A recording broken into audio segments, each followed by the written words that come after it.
Kama chelo eni Seneta Maviga Godfrey Osotsi Kisumu maka ondik dhoge mano ka obila etesendo bila mano ma od bura mamalo madure Nairobi ewi goch mano goye godo e county ma Kisumu jumachiel mokalo.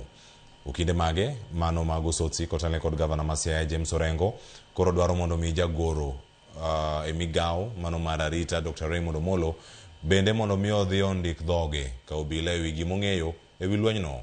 Jotelo mag Linda Mwananchi manoteno Osotsi owacho ni gibiro dhi e county ma Kisumu e giko dweni e campaigns magi.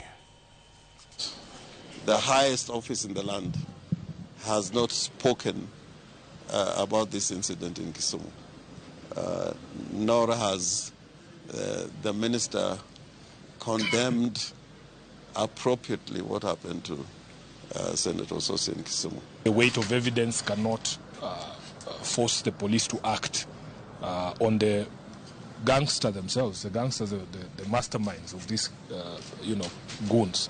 Then there is no law and order in this country. There is no law and order, and the situation is so bad that the people who are behind these goons are themselves in law enforcement.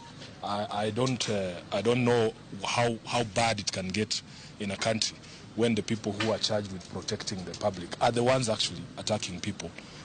Sisi kama Linda Mwananchi tutahakikisha haki imepatikana na hatutaki jina ya watu wa Kisumu itanishiwa na mtu.